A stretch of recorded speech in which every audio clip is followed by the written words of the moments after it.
Assalamualaikum warahmatullahi wabarakatuh. Selamat pagi, salam sejahtera bagi kita semua. Perkenalkan, saya Yesi Fitriani, SKM MKM, NIDN 1020039502, NUPTK 1652373737674232. Saya merupakan dosen tetap program studi Informatika Medis, Fakultas Teknologi Kesehatan dan Sains di Universitas Muhammadiyah Muara Gembong. Baiklah, saya akan menyampaikan rencana pembelajaran semester pada mata kuliah promosi kesehatan sebanyak 2 SKS dengan kode mata kuliah 22IM 204 dengan rumpun mata kuliah merupakan mata kuliah wajib umum di semester 2. Adapun deskripsi mata kuliah pada promosi kesehatan yaitu mempelajari konsep, prinsip, strategi, dan implementasi promosi kesehatan sebagai upaya perubahan perilaku individu, keluarga, kelompok, dan masyarakat menuju perilaku hidup sehat. Pembelajaran ini mencakup kajian mengenai aspek lingkungan fisik, sosial, budaya, dan kebijakan yang mempengaruhi kesehatan masyarakat. Selanjutnya, sistem dan metode pembelajaran yang saya ajarkan yaitu menerapkan luring dengan tatap muka dan daring jika diperlukan. Dengan jumlah pertemuan terbagi menjadi tatap muka sebanyak 14 kali pertemuan, UTS sebanyak 1 kali pertemuan, UAS sebanyak 1 kali pertemuan, dan dengan metode perkuliahan menerapkan ceramah dan diskusi. Adapun teknik pembelajaran yang saya terapkan meliputi pertama, brainstorming, yaitu menggali ide dan pengetahuan awal mahasiswa terkait topik kesehatan, yang mana pada awal pembelajaran, mahasiswa diajak melakukan brainstorming untuk menggali pengetahuan awal, pengalaman, serta pendapat mereka terkait topik kesehatan yang akan dipelajari. Kegiatan ini bertujuan untuk membangun keterlibatan aktif mahasiswa, melakukan komunikasi aktif, yang mana mahasiswa dapat mengidentifikasi pemahaman awal dan menghubungkan materi baru dengan pengalaman yang telah dimiliki. Yang kedua, interaction, yaitu tanya jawab saat proses pembelajaran berlangsung agar terjadi interaksi antara dosen dan mahasiswa sehingga terjadi komunikasi dua arah. Selama proses pembelajaran berlangsung, saya menerapkan metode tanya jawab agar tercipta komunikasi dua arah antara dosen dan mahasiswa.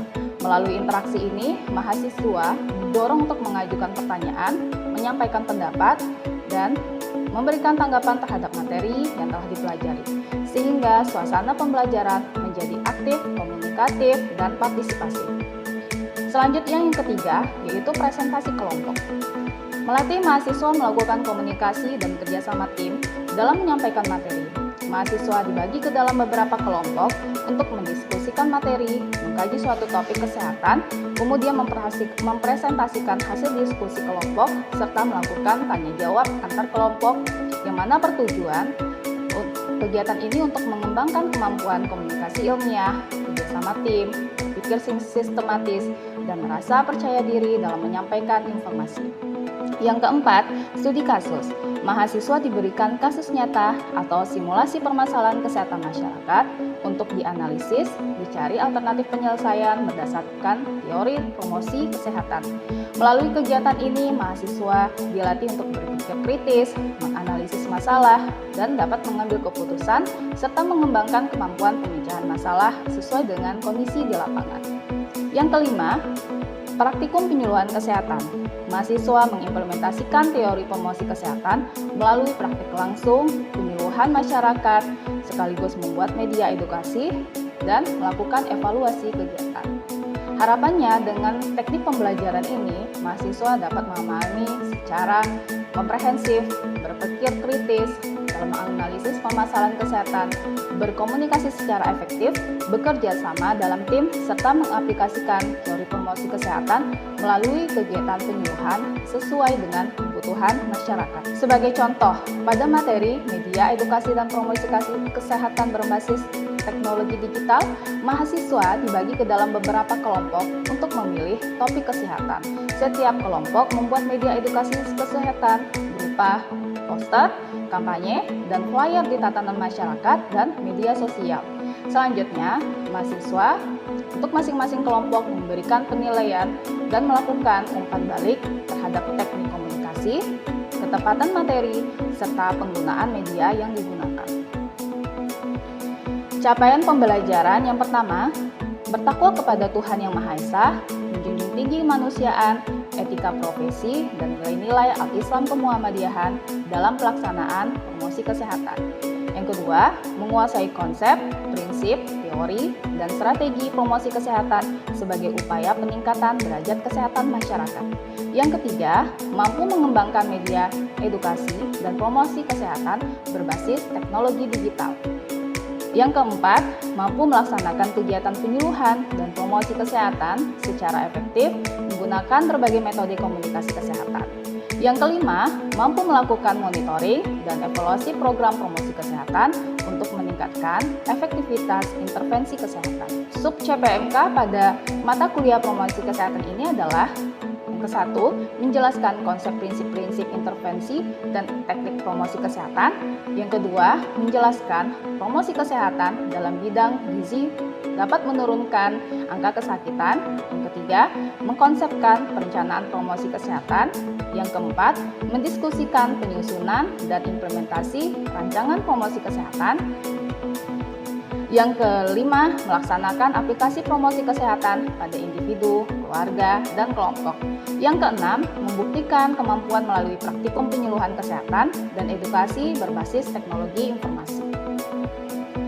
Adapun materi pembelajaran pada mata kuliah promosi kesehatan adalah konsep dasar-dasar promosi kesehatan, prinsip promosi kesehatan, teknik promosi kesehatan, intervensi promosi kesehatan dan isu kesehatan terkini, promosi kesehatan dalam bidang gizi menurunkan angka kematian dan kesakitan, strategi pembelajaran dalam promosi kesehatan, perencanaan promosi kesehatan, penyusunan rancangan promosi kesehatan, implementasi rancangan promosi kesehatan, aplikasi promosi kesehatan pada individu, keluarga, dan kelompok, praktikum penyuluhan kesehatan, dan edukasi berbasis teknologi.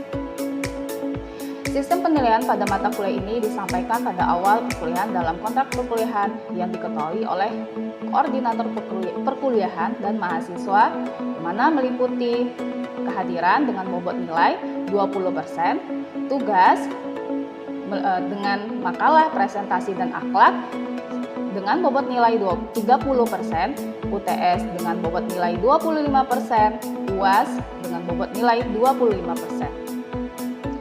Selanjutnya, saya akan menampilkan salah satu sesi pembelajaran promosi kesehatan, yaitu konsep promosi kesehatan. Assalamualaikum warahmatullahi wabarakatuh. Waalaikumsalam warahmatullahi wabarakatuh.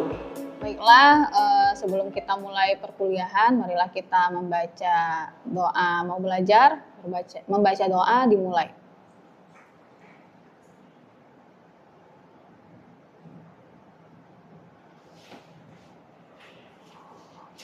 Baiklah, hari ini gimana kabarnya? Alhamdulillah sehat ya. Nah, jadi pada pertemuan sebelumnya kita sudah membahas tentang silabus atau kontrak kuliah selama materi sama saya, yaitu materi promosi kesehatan. Nah, ini adalah kali pertama masuk materi kuliah ya, konsep promosi kesehatan. Oke lah, sebelum kita masuk ke materi, kita absen dulu ya. Di sini yang nggak hadir berapa orang? 2 orang. 2 orang. Ya. Gimana? Apa ada keterangan? Tidak ada keterangan. Tidak ada keterangan ya. Oke. Siapa aja namanya? Muhammad Akbar Dini Ramadan. Sama Sandi Trimana. 2 orang ya. Nah, jadi sebelum kita masuk ke inti materi, sebelumnya saya sampaikan bahwa materi ini ya berdasarkan sub CPMK yang ada di RPS ya. Nah, jadi pokok pembahasannya itu bagaimana nanti Ananda bisa menjelaskan tentang pengertian sehat dan kesehatan, ya. Determinan kesehatan menurut teori Bloom, indikator kesehatan, sasaran promosi kesehatan, metode promosi kesehatan digital, dan penerapan penelitian pada promosi kesehatan digital dalam informatika medis. Di sini saudara nanti bisa menjelaskan, yang saya harapkan saudara bisa menjelaskan, mendiskusikan, mengidentifikasi maupun menganalisis yang berkaitan dengan promosi kesehatan dalam berbasis teknologi informasi. Oke, kita mulai dari pengertian sehat dulu ya. Nah, sehat itu berdasarkan Undang-Undang Kesehatan ya tahun 1992 nomor 23, yang mana kesehatan itu adalah keadaan sehat secara badan, jiwa, sosial yang memungkinkan seorang itu untuk hidup produktif secara sosial dan ekonomi ya. Nah, selanjutnya bergeser lagi di tahun 2009 ya, dicetuskanlah, dibuat undang-undang terbaru yang mana menjelaskan bahwa keadaan sehat itu adalah baik secara fisik, mental, spiritual ya, yang memungkinkan hidup orang itu hidup secara produktif, sosial ataupun ekonomi ya. Jadi di sini artinya individu tersebut bisa sehat ya, bukan hanya fisik mental saja, tapi ditambah dengan sosial ekonomi untuk hidup secara produktif, menghasilkan apakah itu karya ya, atau apakah itu pekerjaan gitu ya. Nah, itu pengertian dari sehat. Nah, selanjutnya berdasarkan teori Bloom ya, menjelaskan bahwa kesehatan itu bisa menghasilkan derajat kesehatan kalau kesehatannya itu optimal ya. Yang mana di sini ada beberapa faktor yang mempengaruhinya. Yang pertama adalah lingkungan, perilaku, ketiga pelayanan kesehatan, dan keempat keturunan ya. Yang pertama adalah lingkungan. Ini yang paling mempengaruhi secara besar ya. Besar pengaruhnya ya untuk mempengaruhi individu tersebut sehat ya. Kalau misalkan lingkungannya nggak sehat, berarti individu tersebut bisa jadi sakit ya. Terus yang kedua perilaku ya, contohnya PHBS ya, cuci tangan pakai sabun ya, itu masuk ke dalam perilaku ya. Terus selanjutnya yang ketiga adalah pelayanan kesehatan. Jadi kalau misalkan kita berobat ya, kita pergi kemana? Ke rumah sakit ya. Ke rumah sakit untuk melakukan pengobatan gitu ya. Terus selanjutnya keturunan.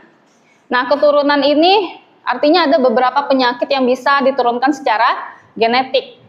Nah, jadi sekarang itu ada penyakit yang namanya hemofilia. Penyakit yang ketika darah sudah keluar gitu kan dari tubuh, walaupun mengalami cedera ringan, tapi darah cukup sukar membeku. Nah, itu contoh dari keturunan. Contoh dari perilaku tadi itu adalah penyakit diabetes. Ya, diabetes bisa, diare bisa gitu ya. Keturunan juga bisa ya, diabetes. Jadi kalau misalkan ada orang tuanya yang punya riwayat diabetes, itu kemungkinan nanti bisa diturunkan ke anaknya. Nah, wujud dari indikator kesehatan individu itu ada 4. Yang pertama adalah kesehatan fisik. Kesehatan fisik itu bisa dilihat secara visual.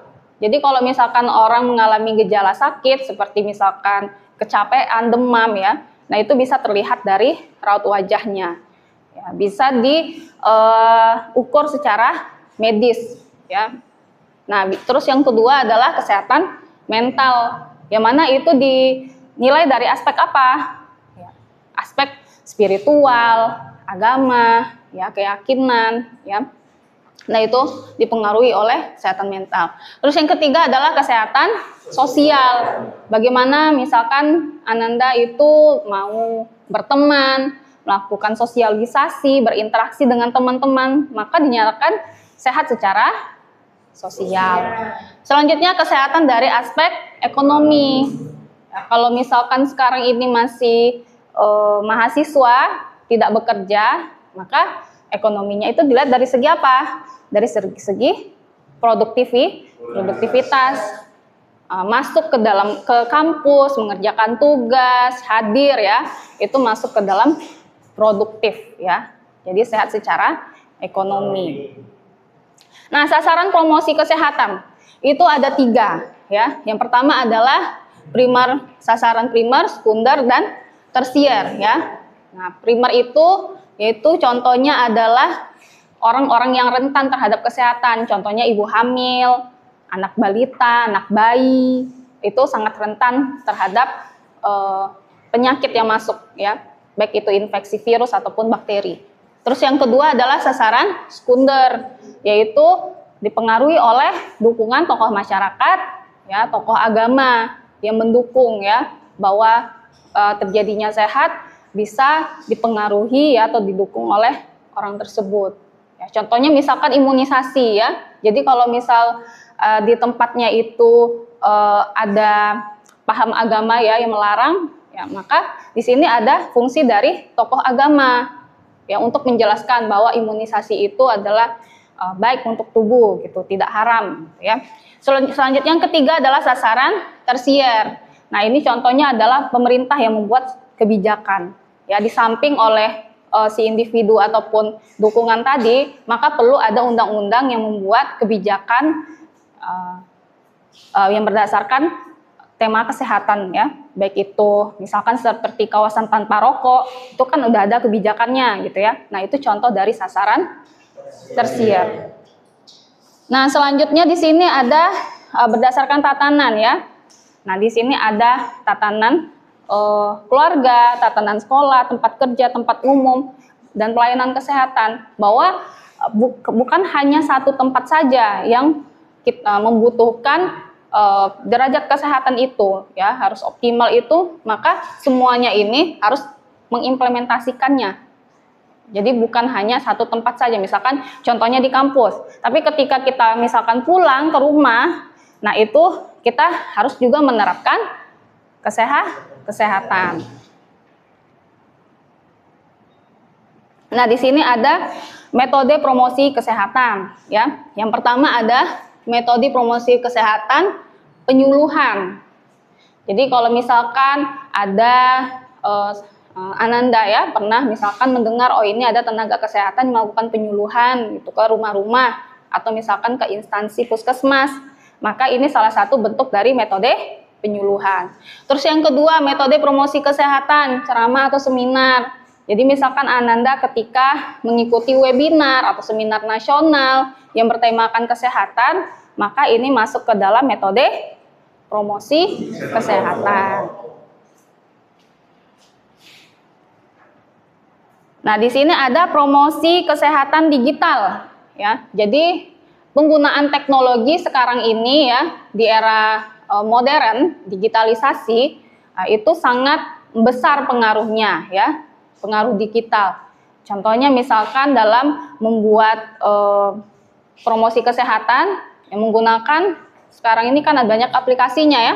Contohnya CorelDRAW, Adobe Photoshop, Canva gitu ya. Itu kan merupakan intervensi dari digitalisasi terhadap kesehatan ya. Bisa untuk membuat apa? Ya, untuk membuat misalkan seperti poster, flyer gitu ya. Dan juga bisa menggunakan website dan aplikasi kesehatan untuk mendukung atau mensupport kesehatan individu tadi. Ya, jadi itu peran dari digital. Nah, mengapa promosi kesehatan digital itu penting? Yang pertama, jangkauannya informasinya lebih luas. Jadi misalkan ketika saya share ya tentang flyer yang bertemakan kesehatan, nah yang membacanya siapa? Banyak orang ya, ketimbang saya cuma menempel di mading kampus gitu ya. Jadi informasinya itu luas. Terus yang kedua, penyebaran informasi lebih cepat. Jadi hanya 1 detik aja, nggak cukup 1 detik itu sudah langsung tersebar ya secara global. Terus yang ketiga, dapat diakses kapan saja dan di mana saja. Jadi kalau misalkan kita lagi nyantai gitu ya, scrolling, nah itu bisa diakses di mana saja. Terus yang keempat, meningkatkan partisipasi masyarakat. Jadi ada peran masyarakat untuk ikut serta dalam mendemonstrasikan promosi kesehatan di lingkungan sekitarnya. Selanjutnya mendukung perubahan perilaku hidup sehat. Jadi ada perubahan, misalkan hari ini misalkan saya tidak makan makanan, saya makan makanan yang tidak bergizi. Besoknya saya makan makanan yang bergizi. Akibat apa? Akibat melihat pesan informasi tadi melalui ya digital promosi tadi ya. Contohnya dari postingan gitu ya atau video. Selanjutnya efisien dari segi biaya dan waktu. Jadi saya tidak perlu capek-capek ya datang ke sini terus mendemonstrasikan atau memberikan penyuluhan. Tapi saya cukup sharing saja melalui aplikasi tadi. Ya. Nah ini adalah mengapa pentingnya promosi kesehatan di era digital. Nah media promosi kesehatan digital itu Ananda bisa lihat ya di sini. Ada media sosial, website kesehatan, aplikasi mobile kesehatan, webinar dan telehealth. Ya. Jadi kalau misalkan saya tanya di sini, apakah sudah kenal semua ya sama aplikasi ini? Udah pernah menggunakannya? Udah pernah ya. Ya, jadi di sini ada Instagram, Facebook, TikTok, YouTube, Twitter. Ya.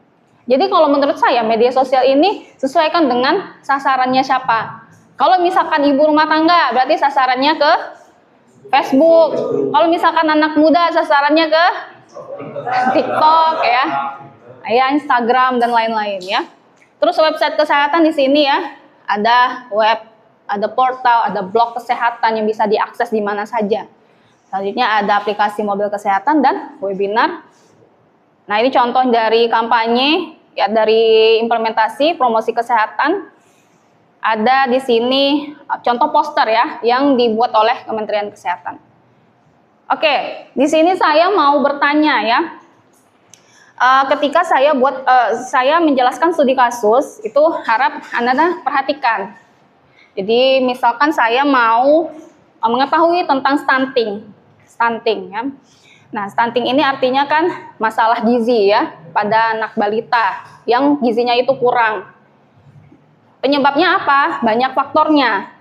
Nah, di sini saya mau cari tahu data apa yang digunakan untuk melihat anak yang stunting tadi. Di sini ada bagian pendaftaran, konseling, penyuluhan, pengukuran dan penimbangan, senam, ya, terus aktivitas fisik. Nah, ketika saudara melihat gambar ini, apa yang paling tepat, gambar yang paling tepat untuk mencari data tersebut? Ada yang bisa menjawab? Oke, silakan. Perkenalkan, saya Saldi Demani. Boleh berdiri ya. Perkenalkan, saya Saldi Demani. Izin menjawab, Bu. Menurut gambar tersebut, data untuk yang tepat untuk stunting yaitu pengukuran dan penimbangan. Pengukuran dan penimbangan. Oke, baik, bagus jawabannya. Beri aplaus ya. Oke, bagus. Nah, jadi untuk mengukur stunting tadi itu kita harus melihat dari ukuran tinggi badan dan berat badan yang didapatkan dari hasil pengukuran dan penimbangan. Oke, di sini ada peran penelitian dalam promosi kesehatan yang bisa dibaca ya sendiri. Ini ada identifikasi masalah. Ini yang tadi saya bilang ya, saya jelaskan tadi bahwa data tadi itu masuk ke dalam identifikasi masalah. Terus perencanaan program, mau program yang kita buat seperti apa, kita tentukan sumber dayanya, baik itu tenaga, dana, ya dan lain-lain ya, termasuk material, metode. Terus yang selanjutnya yang ketiga adalah pelaksanaan kegiatan, melaksanakan program kegiatan seperti stunting edukasi atau pemberian makanan empasi. Terus selanjutnya evaluasi serta tindak lanjut. Jadi kalau misalkan kita sudah selesai nih, ya kita harus ada evaluasinya terhadap program yang sudah berjalan. Ya. Oke, sebelum kita masuk ke kesimpulan, apakah ada pertanyaan? Oke, silakan. Namanya siapa? Perkenalkan, nama saya Muhammad Raja Maulana. Di sini saya ingin menanyakan, Bu, apakah promosi metode promosi kesehatan secara digital ini mampu untuk menggantikan promosi kesehatan secara profesional yang sebelumnya sudah disampaikan seperti webinar. Oke, bagus ya pertanyaannya ya. Siapa tadi? Sadeli. Raja. Nah, bagus pertanyaannya. Jadi tadi saya jelaskan bahwa metode itu ada penyuluhan, ada yang sifatnya digital ya. Nah, tadi apakah pertanyaan itu bisa menggantikan? Jadi kalau metode penyuluhan itu adalah yang melalui ceramah ya. Nah, misalkan seperti saya saat ini ngobrol di depan ya, ngomong. Nah, itu artinya penyuluhan. Nah, kalau menggunakan media digital, nah itu menggunakan poster atau flyer yang di-share tadi. Itu contoh dari digital. Jadi itu tidak bisa dikatakan tidak bisa digantikan, tapi harus dilengkapi. Ya, saling melengkapi. Nah, berdasarkan teori yang kita pelajari dalam promosi kesehatan itu namanya ada teori health belief model ya. Yang mana di teori ini mengenal tentang adanya perilaku. Ya, perilaku itu berubah bisa karena faktor pengetahuan, sikap, ya, self efficacy itu bisa ya, bahwa ketika kita itu yakin bahwa penyakit itu sembuh maka akan sembuh, gitu ya. Nah itu karena didorong oleh faktor tersebut. Terus selanjutnya ada lagi namanya teori difusi inovasi. Nah teori ini menjelaskan bahwa selain penyuluhan juga ada namanya media massa. Media massa ini menggunakan digital untuk membantu menyebarkan informasi secara massal. Ya, bisa kita temukan ya, misalkan selain ini di spanduk ya, di spanduk, banner ya, selain di poster ataupun di flyer. Nah, itu bisa menggunakan media tersebut untuk memberikan informasi secara massal. Ya. Jadi saya tekankan sekali lagi bahwa media ini ya akan lebih bagus ketika kita bisa menentukan kemana ya sasaran yang mau kita sampaikan. Misalkan ke remaja, anak-anak, ibu hamil, tentu harus tepat ya menggunakan media promosi yang mana. Oke, dapat kita simpulkan bahwa materi kuliah kita hari ini adalah berkaitan dengan promosi kesehatan, bahwa kesehatan itu tidak lepas dari namanya kesehatan fisik, mental, sosial, ekonomi, dan harus juga didukung oleh media promosi kesehatan dengan berbagai macam metode yang ada untuk mendukung perilaku hidup sehat. Ya, oke, baiklah, sekian materi kita hari ini. Ya, kita cukupkan dengan membaca hamdalah, alhamdulillahirabbil alamin. Assalamualaikum warahmatullahi wabarakatuh. Waalaikumsalam.